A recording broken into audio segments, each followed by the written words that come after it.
आज आपण बनवणार आहोत मटर पनीर, ते पण अगदी साध्या सोप्या पद्धतीने। पूजा शेटे रेसिपीमध्ये आपले स्वागत आहे। व्हिडिओ आवडला तर व्हिडिओला लाईक करा, शेअर करा आणि चॅनलला सबस्क्राइब करा। मी ते पनीरचे क्यूब करून घेतलेले आहे। एका पॅन मध्ये थोडंसं तेल टाकून पनीर फ्राय करून घ्यायचं आहे। पनीर फ्राय करून झाल्यानंतर त्याच तेलामध्ये आपण कांदा भाजून घेणार आहोत।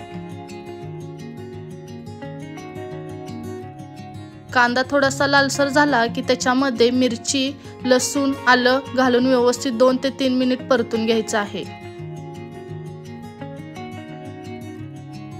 त्यानंतर त्याच्यामध्ये आपण एक बारीक चिरलेला टोमॅटो घालून 5 ते 6 मिनिट सर्व मिश्रण व्यवस्थित भाजून घेऊन त्याची मिक्सर मधून पेस्ट करून घ्यायची आहे। फोडणीसाठी तेल गरम करून घेतलेले आहे। त्याच्यामध्ये 1 चमचा जिरे घालून त्यामध्ये तमालपत्र, वेलची, दालचिनी, लवंग आणि मिरी घालून व्यवस्थित भाजून घ्यायचं आहे।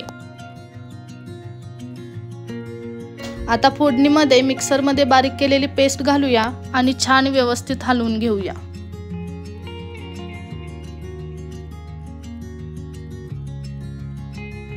मिश्रण 2 ते 3 मिनिट भाजून झाल्यानंतर त्यामध्ये आपण धनेपूड, जिरेपूड, हळद, काश्मीरी लाल तिखट आणि रेग्युलर वापरतो ते लाल मिरची पावडर घालून मसाल्याला तेल सुटूपर्यंत छान मिक्स करून घेऊया।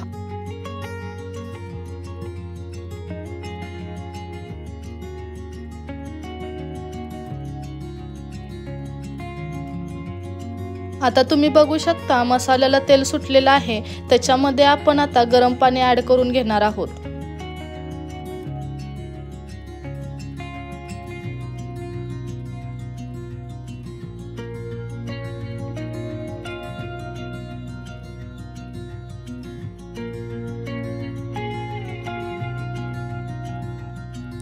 ग्रेव्हीला उकळी आली की त्याच्यामध्ये आपण चवीनुसार मीठ घालून घेणार आहोत। आता आपण ह्याच्यामध्ये बॉईल केलेले मटार ऍड करून घ्यायचं आहे।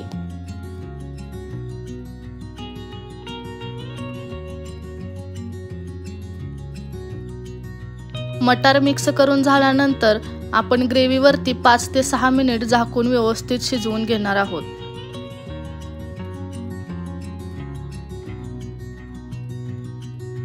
ग्रेव्ही शिजल्यानंतर त्याच्यामध्ये आपण फ्राय केलेले पनीर घालायचे आहे। पनीर घातल्यानंतर जास्त वेळ भाजी शिजवायची नाही, 2च मिनिट भाजी झाकून शिजवायची आहे। जास्त वेळ भाजी शिजवली की पनीर चिवी होतं।